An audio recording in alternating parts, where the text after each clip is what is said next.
Hello everyone, Nerdleen here, welcome back to the BOTTA mod. Start of the new year, I'm going to start with Isengard against Brutal Gondor because I found out that Brutal Gondor is pretty easy to fight against and I want a bit of a challenge, and a brutal AI is always a challenge. I'm going to begin by getting Wormtongue, I guess. So you may be wondering, what's so special about Isengard?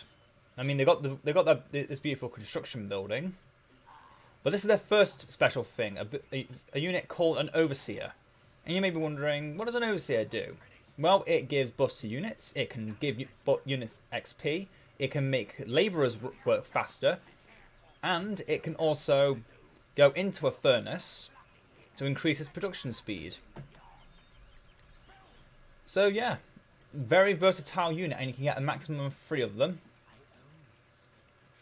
Then there's Wormtongue that has absolutely nothing different. He can go on escape, venomous words, backstab, corrode allegiance, and contract of the king is the only real different thing, where it becomes invulnerable to unit attacks and can only be attacked by heroes. And that's a passive. So yeah, Wormtongue can be kind of good. So you may be wondering, where's all our good buildings? Where's the Uruk-hai pit? Where's the furnace? Not the furnace. Where's the blacksmith? Where's the siege works? They are locked behind the lumber mill. You have to use the build plots that they give you. So, yeah, you're kind of locked with lumber mills, but you can make a total of 3 of them. And this ability does recharge over time. Yeah, Uruk-hai pit, Warg pit, armory, and siege works. But you can't, as you can see, we don't have access to our siege equipment, and we don't have access to our upgrades. So what are we supposed to do? The answer to the question is, we have to get our power. Unlike Mordor, that doesn't really need their power because that only really buffs the Nazgul. Isengard is the polar opposite. In every single way, it is the polar opposite. Angmar needs their BOTTA power more than any other faction, because without it, they can't get Burning Forges, they can't get Iron Plating, they can't get their Wizard Tower, they can't get upgrades or anything along that line.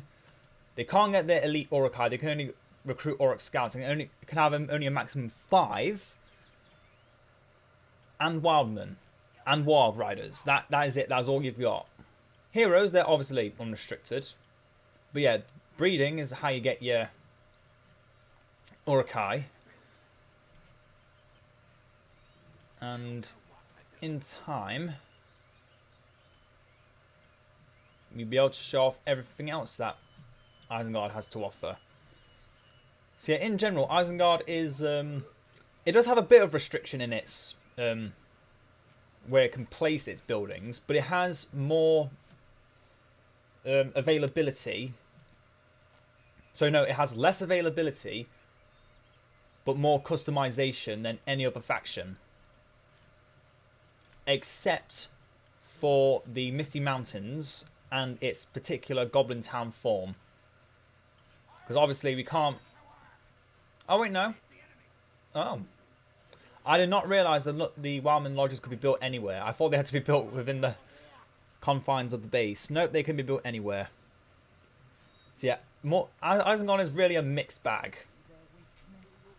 It starts with a few weaknesses, but it also has one big strength, that its Wildman Lodges can be built anywhere. But that isn't really much of a good thing either. So here's the Uruk-hai Scouts. Can only get Banner Carriers and the Hunt at level 2. They gain increased damage and speed for a small amount of time. Where's my Overseer? I've lost him. I've lost my Overseer. No. I need my Overseer here. There he is. I'm going to make our Lumberers work faster.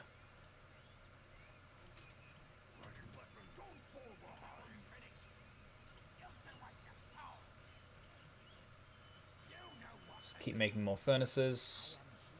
Good job, Grima. Good job. So Wildmen, they're exactly the same as always, except they can't get their torches. You can only get torches at level 3 Wildman Lodge, and they cost 500 to get, so yeah. Wildmen are nowhere near as strong as they used to be.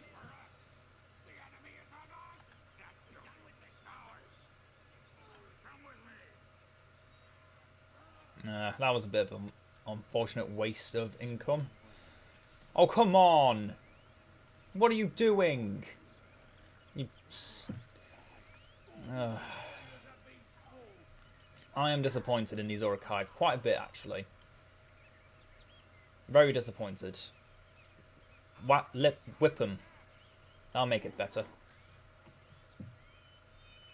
You look at how many are attacking them and how many are actually dealing damage. It's, yeah, I think there may be a glitch with the Urukai Scout attack. Or whatever, I'm not really bothered. This means I have to start making those lookout towers. Oh, and another thing. We no longer have the Warg sentries. They're gone. So, yeah, Isengard really has taken a few big hits to what it normally has in vanilla. For those of you that remember the last vanilla video I did, Warg sentries are always a fun thing to have. They're just a unique building that only Isengard has access to. And it's pretty fun to work with. Oh well, let's get Wolf and start improving our Dunlendings a little bit by bit. Yeah, I don't like how they just spread out when they're attacking, because then those at the back aren't actually doing anything. Have them... Oh, blimey. I'll talk about how bad Sharku's ability in Edine was for making the Warg Riders turn red, but blimey, that is a different shade of red altogether. Where's my Overseer? Have him improve his labourers. Work faster, damn it. Sup, Wolf? We have the building. And we can get from here Orc Choppers, which are another unit that's quite restricted. So yeah, another big reason to go for this power is just because other than Wildmen, you have only Urukai Scouts and they're limited to 5. So your early game is quite focused on going economically. Yeah, you're incentivized to begin with to go with units that can be economically valuable. Oh yeah, Warg packs. They could be bought, right? Just need to pay the upgrade cost. Let's pay the upgrade cost here as well. Let's get those torches. Torches are good. Wolf, he can throw a torch. He gives Dunlendings more damage and armor. He damages structures and disables them. He has his own scavenger, which is actually double of a normal scavenger. Which technically makes it better than Hwaldars in the late game, but he's a Wildman. You don't really want Scavenger in the late game. You want it early on. And these are the Orc Choppers. Does great damage to enemy structures. Let's see what it does then. That was decent. I want to say I would say it's good damage. So yeah, the only real unit we don't have restricted that's good, sorry Wildman, but let's be fair, you're not that good, are the Warg Riders.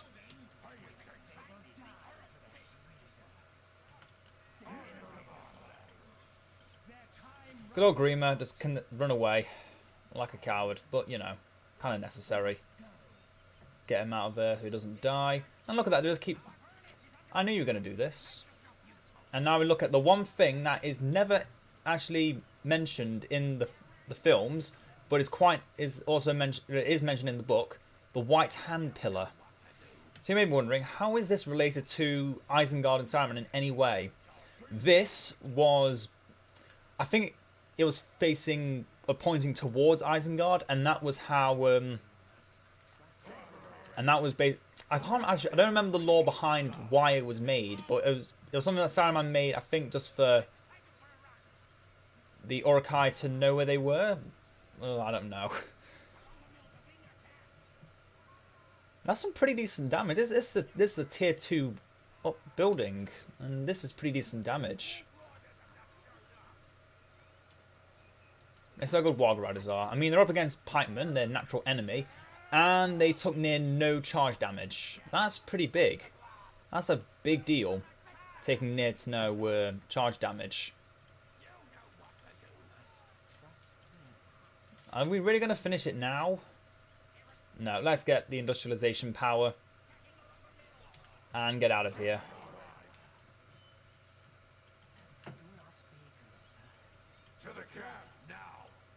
So now we get the breeding upgrade. So it allows the training of Urukai. So we're going to wait a little bit longer and then we can start training our Urukai.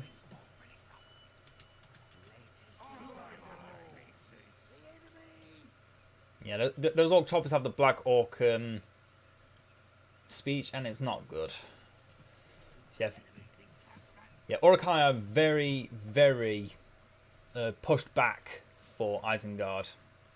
It's almost like they've made it so that Urukai are meant to be super strong fighters that if it weren't for the aid of the Rohirrim at the Battle of Helm's Deep, everyone there would have died. Except instead of being just a basic unit that people could instantly create and they're subpar. Yeah. Yeah, these guys are meant to be powerful. Also, if you haven't noticed, what's with our lumber mills? Why have they look like they're fueling the fires already? Yeah, that's what the industrialization power does. Plus, it's fuel the fires on top of your already big buff. So, or on top of your Edine power, Edine BOTTA power even. Yeah, Siege Works, Armory. They're now available to us immediately. However, there's still one more thing you have to do before you can get things like the Berserkers, the your best like siege equipment, and the explosive arrows. Not fire arrows, explosive arrows for your Urukai crossbowmen. You need to get Saruman. Yeah, Isengard is the most structured faction I think I've ever seen. Even Mordor with Sauron is not as well structured as this. I say well structured, it's a thing. It's definitely not. In all honesty, I like having to have everything that's really, really good hidden behind Saruman. It makes Isengard a much more prominent late game faction. The only problem is that most games of BOTTA shouldn't last longer than half an hour, as I've proven. Most games don't last over half an hour. And Saruman costs 7,000. Granted, your Isengard, it is pretty easy to get to that point, because you've got things like Industry, you've got Devastation, but just no, it just doesn't feel right. You may be wondering why those other two powers have now disappeared. It's because you need the Industrialization of Isengard to get the Fire of Isengard and Isengard Unleashed. Although I don't know why you'd lock powers behind that in the first place. It's already kind of I don't know. But yeah, Dunedain Rangers, each gaining 30 resources. When games do go late, Isengard just go so high up in scaling, it's unbelievable. Their economy just skyrockets. It was ridiculous when it was Lurtz I was given the. Sorry, it was ridiculous when Lurtz was giving the scavenger power, but now the fact that it's given to a slightly worse character, but its value is doubled, is ridiculous. Like, that entire unit was worth was over 50 resources, at least around 50 resources. That is pretty big. That is really big. Yeah, 125 for killing off a builder. I think that's normal, actually. How did he keep getting past? I guess I underestimated the Gondor infantry for too long. Yeah, the Warg pit isn't really... It has very little value. What the... Why is there just +1s coming out of Wolfgar? I'm confused. I'm saying Wolfgar. It's not... In this game, it's just called Wolf, not Wolfgar. Why are just ones coming out of his body?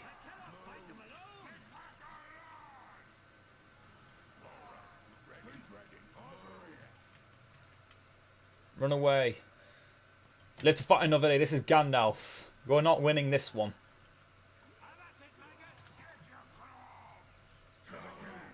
Yeah, get back, back. And we still have more furnaces to make. Yeah. With Isengard, you can basically make everywhere look like Isengard. Well, the Orthanc. The area surrounding the Orthanc.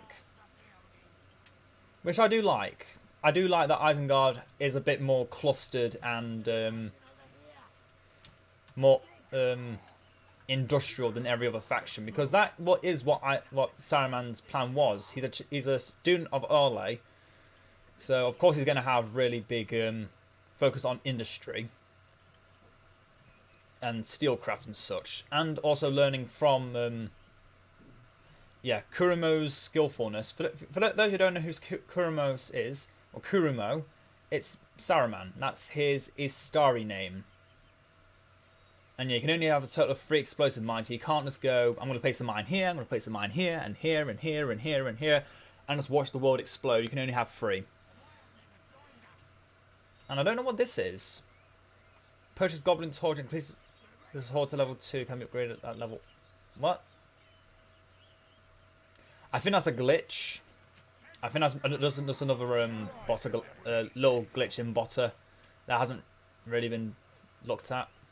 Yeah, I'm saving up for Saruman because I don't want to show what happens when you get your most powerful unit, the Berserker, which you also need to get level 3 for. Oh, I'm not spending 2,000 yet. Let's just get Saruman first, and then we'll worry about. We're just gonna sit here and farm. I'm just gonna farm units. Oh no, it's Gandalf. I wonder how much Gandalf would be worth. Probably a lot. I should probably make more units. I keep forgetting we don't have a cap, well, as big a cap. But wait. Okay, I completely forgot these Orokai cost 700 now. So yeah. Ugh.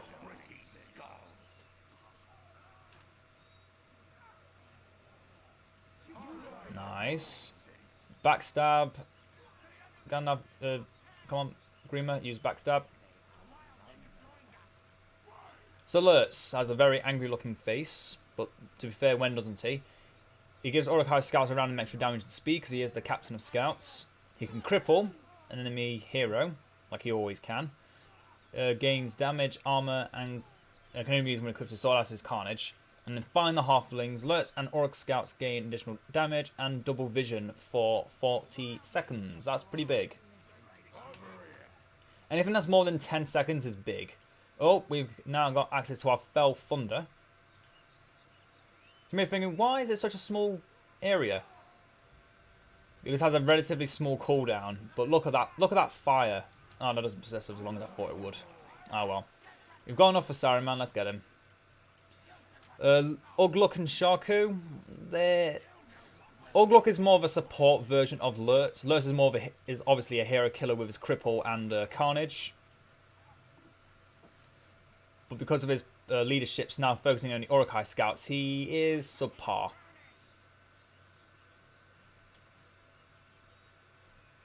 Not that Orokai scouts are weak. We've proven they're not weak. Yeah, allow Orokai units to be marked with the white hand sign when equipped. Orokai units gain experience and health. Yeah, it's basically just the Mordor version, the Isengard version of the Mordor mark, the mark of Sauron. Come on, more resources. We need more resources. We don't have enough yet.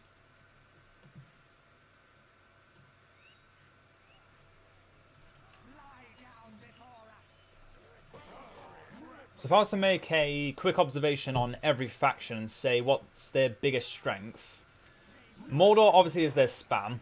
Isengard is their industry.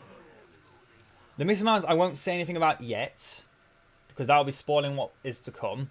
Lothlorien is their archers and stealth, for those of you that remember them back in the day.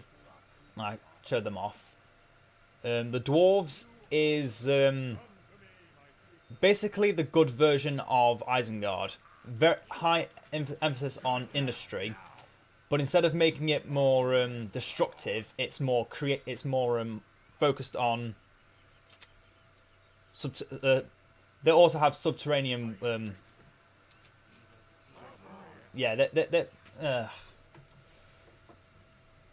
What is the main strength of the dwarves? I'm just gonna think about this for the next 5 minutes while I'm just doing stuff. So Isengard, Saruman. His command set tier 2 powers: Koromo skillfulness. Upgrades to a certain building. Oil pit allows him to give berserkers. Siege works, explosive mines. The armory, explosive bolts. We'll start by showing off the explosive bolts. In fact, we'll just get everything leveling up. But yeah, Saruman has quite a few passives as well to take into account. So now, once this upgrades to level 3, we can create berserkers.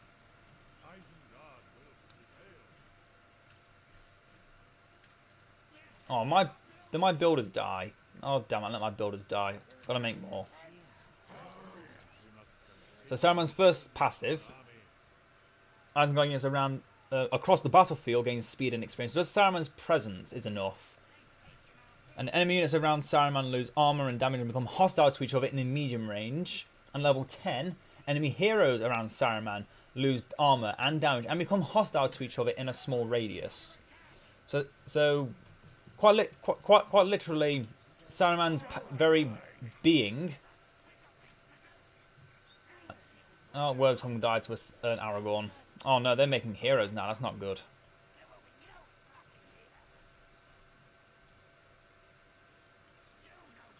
Yeah, we've got the Fell Thunder again, unfortunately. Oh, no, I'll get you. Screw you, Baragond. Wolf has fallen, damn it. Aragorn just keeps killing people. Stop him. Who are these guys? Where'd they come from?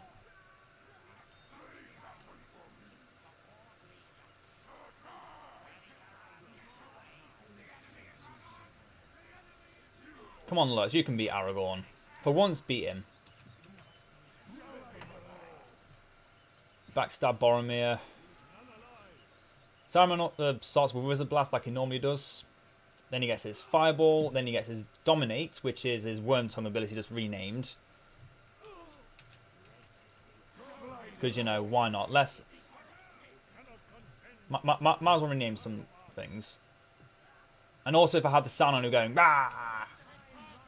like he does when he shoots the Fireball down at Gandalf in The Return of the King in the Extended Edition.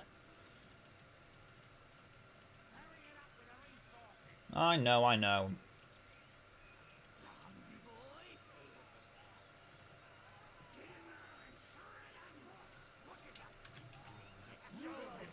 So Shaku summons a wooden cage for wargs.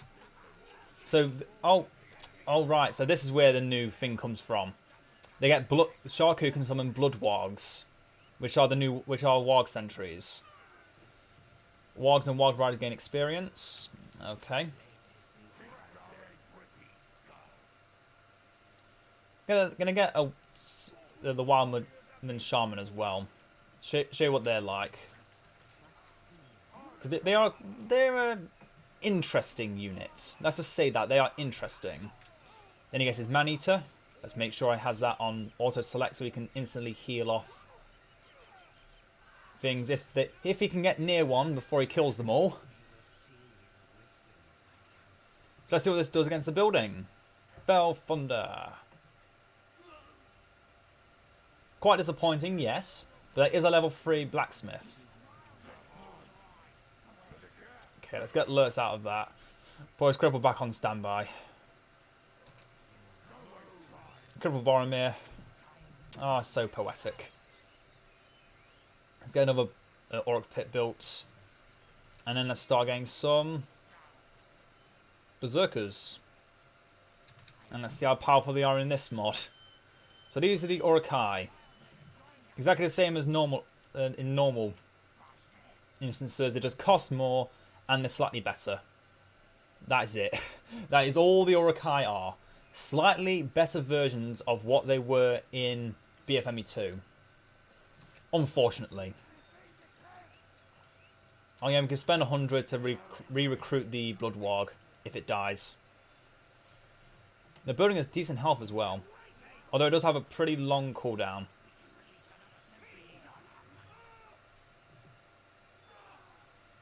Come on, Sharky, feed on someone. Nah, he's healed enough now. I don't think he needs to worry about that. The only other power I really want to show is Fires of Isengard, because other than that, Dark Cloud, summons a dark and rainy cloud that debuffs enemies and attacks with lightning bolts, is basically a... It's not as good as it sounds. It's actually really, really bad. Isengard Unleashed is exactly the same as Isengard Unleashed in Edine, and I think Age of the Ring has a Isengard Unleashed as well. It's just this power, Fires of Isengard, which is the most unique power of Isengard. Because obviously before, well, in normal BFME 2, you get the... I'm trying to remember without getting your words mixed up. Oh, what the... Ah, yes, a shaman. Damn it, what was I talking about? See, this is what happens. This is what happens. Fires of Isengard is unique because normally you only get dragons for your late tier powers as normal. Oh, what? God damn it! My brain is.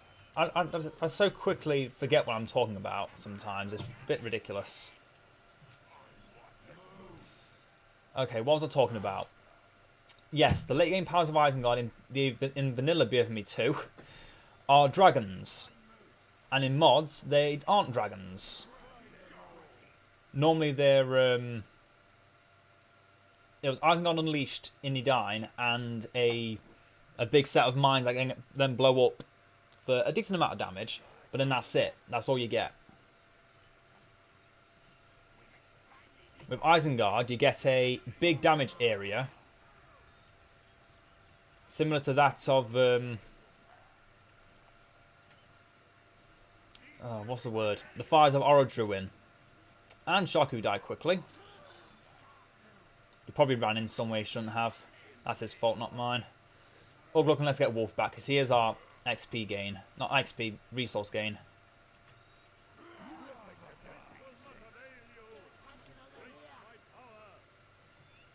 Go, Saruman. I know you've been hit by a knife, but you can keep fighting. That's about 300 resources. Fool. Dominate the will of these Dunedain. Oh no.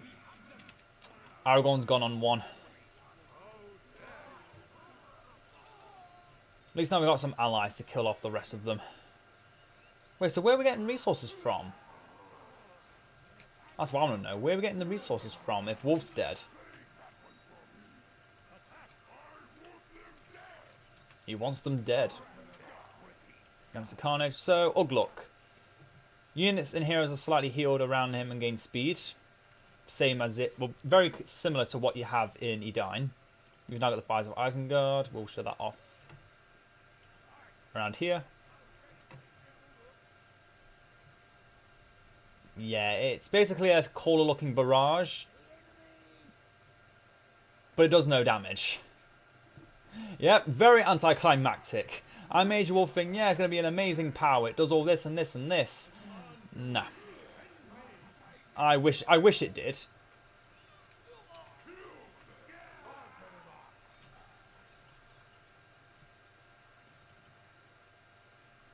But no. It is literally, you have no powers that deal damage to buildings. Because if you did, you'd be powerful. Too powerful. You only have unit killers because... Yeah, that's just because. Also, for some reason I got a level 8 Berserker. Cool.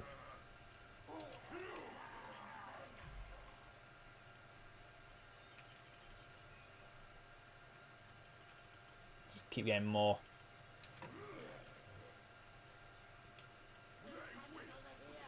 Keep pushing.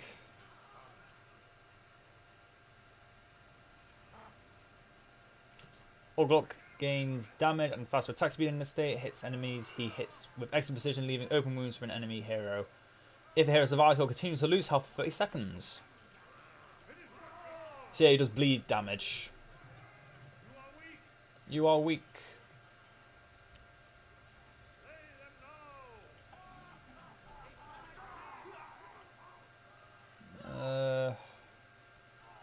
Disable this building, Wolf. Give me some more wildmen to give me some more resources. Let's get our heroes back. So Saruman's level 7 power speechcraft gives units experience in a wide range, because, you know, he has a very loud voice. He's got a very good speaking voice. And in level 10, summons powerful lightning upon his enemies. Hopefully this will be a bit more appealing to watch than with the last thing we just saw. Let's get industry, I guess, so we can show off the dark clouds too. And everyone run back.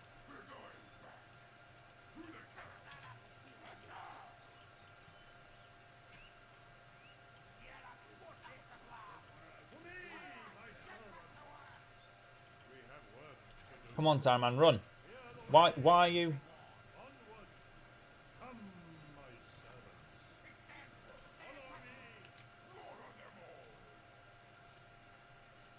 Run back, everyone. It's not yet your time. Let's get some...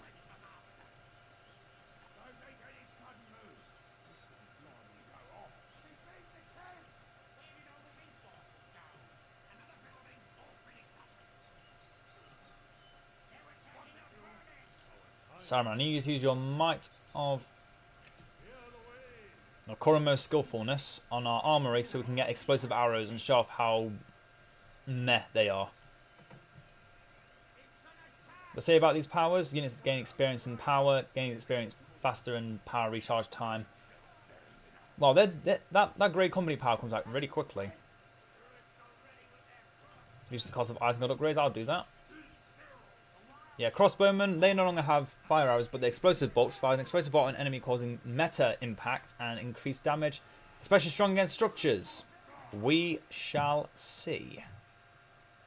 We shall see. And somehow we've still got all of our 5 scout units alive. I'd like to know where they are. Ah, you're fine, Saruman. You just got hit by an arrow. You're fine.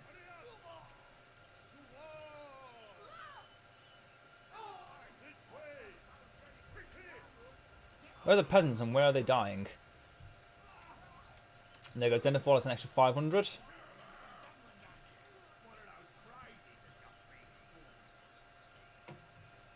Industry, because why not?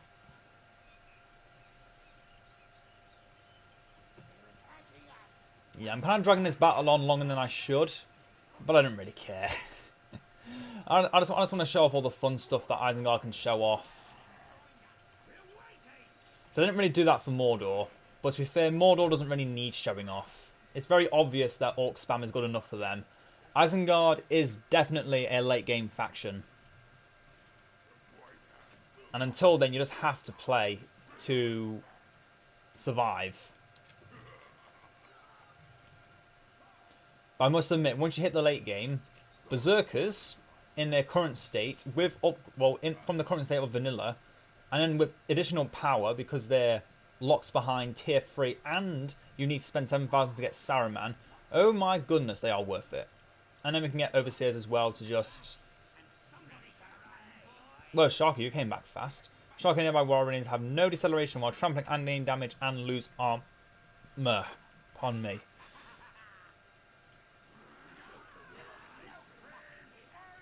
Really? Still not enough? Yep, so I haven't got enough yet. And yeah, this comes back relatively fast. I thought it came back at a very slow rate before. Must have just been me. Yeah, this power is just a fun little effect. It's not. It isn't something you would go for other than to just have a fun little effect that can annoy small units. Against a faction like Mordor, don't go Fell Thunder. It's really bad. Unless they're going Trolls, in which case it is really good. Because you just burn them. Okay, now I've hit the max. We've got a max on lumber mills. Might as well show off the outposts. Although, to be fair, outposts do absolutely nothing for us. Other than being a place where you can recruit your heroes from in a closer radius further.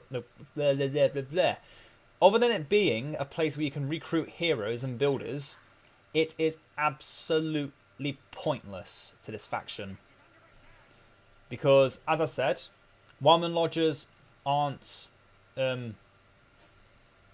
locked on around this area like every other faction is. So you don't need to worry about that constraint. And so yeah. Outposts are literally just there to give you extra command points, which I don't need because obviously I'm already at 1,000. You can't go above 1,000. I'm going to get my crossbowman and I'm going to show off these explosive arrows. And originally I thought, oh, it's just a passive upgrade like most things. Nope, it is extremely long range siege equipment with archers without needing siege equipment. It's, again, meh. Then you got your battering rams, your ballista. You can only make a certain amount of them, so you can't like farm them and then defeat your opponent quickly. You can't. Isengard is not a faction you win quickly with. It is a you play the long game, the waiting game. Burn these builders.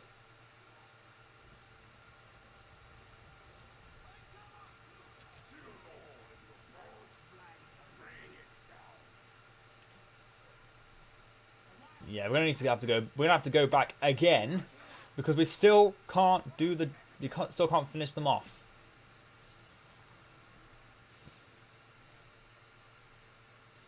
And I guess that's one thing. You can build towers further away. That's the one thing. The one thing you can do.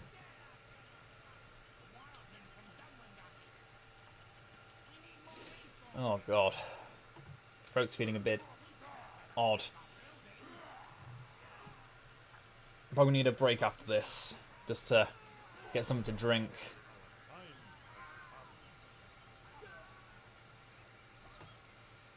Saruman, what you doing? I'll admit that was weird. Oh right. I keep forgetting his voice of Saruman effect. So everyone around, all those guys were just standing next to each other, killing each other. And because he's level 7, all of it, they're affecting the heroes as well.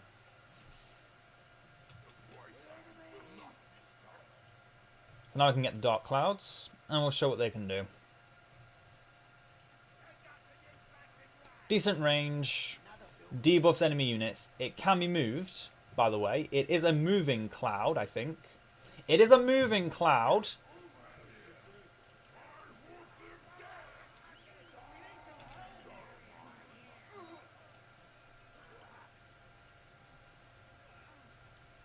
And if you have it select something, it will actually shoot lightning at people.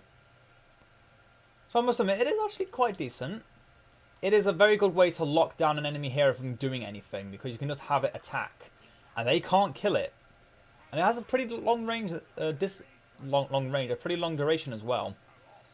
But the only problem is, it's not close to the industrialization of Isengard power. That is why it is a little bit stronger. Because you have to go to long distances to get that and your industrialization power. So I must admit, I was not expecting the Dark Cloud to be as powerful as it is. I was not expecting it to have the exact same effect as Fell Thunder. But does it constantly. I must admit, I was not expecting this. You know, I'm fairly certain I've played it with it before, so oh well. Oh well, you're not always perfect. You can't always have it right. Then here you can get the mine launchers, ballista, arrow towers. But I don't bother with them. They're not worth worrying about.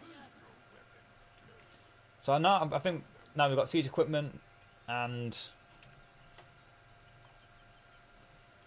soon we'll have ballista. We can start cleaning up the base and finish this already. I must admit, we've been playing this for a while now. I was not expecting this to last as long as it did. Is that Boromir again? Oh, for Pete's sake.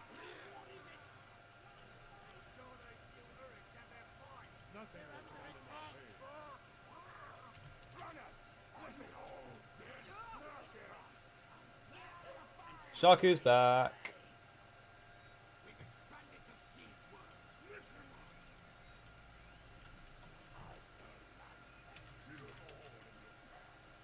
So let's see what Uruk-hai pikemen look like when they've got upgrades. And boom. That good old red tint that we all know and love. Now who's in charge? Well, he's about to come back, so it doesn't matter. And instead of getting golden armor, they just look slightly more rusty. Who is killing you? Oh.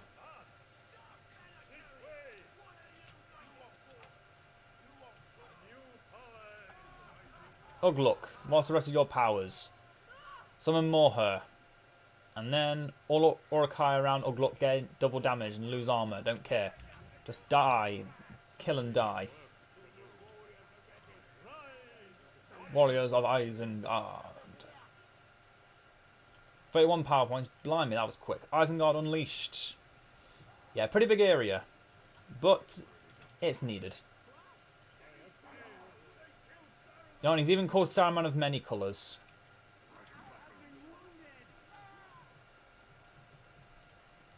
Yeah, there's a reason Isengard Unleashed is so strong. It's in every iteration, in every mod, no matter what it, no matter how it's made, Isengard Unleashed is always super strong. Always has been, always will be. No, stand in the fire. We shouldn't care anymore.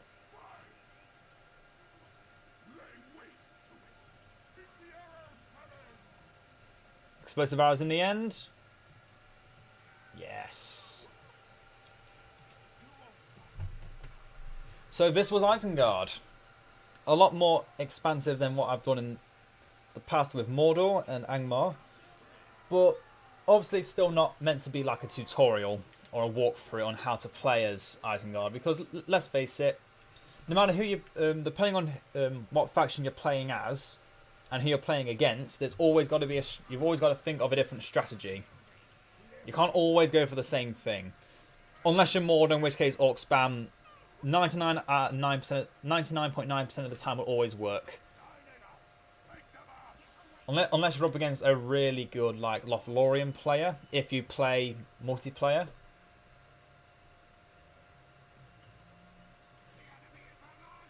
But yeah, that's for those that if they do play multiplayer. To be fair, I don't know anyone that plays bottom mod multiplayer.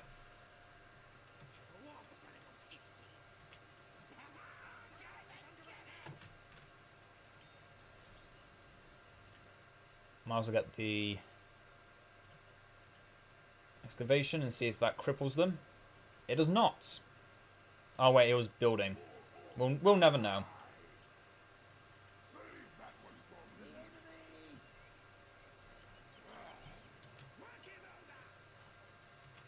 Well, I'm just taking some time. Although, to be fair, I have lost my army several times over now. This is all that's left. Break it down. Oh. That is a mad berserker. So, if you've all enjoyed a little fun battle against a brutal Gondor, and you can immediately tell the difference between this and Mordor in the fact that Mordor was nowhere near as much of a challenge for me compared to playing as Isengard. Mordor is just way too strong. But I hope you've all enjoyed. I think I keep saying that too often. And I'll see you all next time, finishing off with the Misty Mountains and both sides of the coin. But until then, ta-ta for now.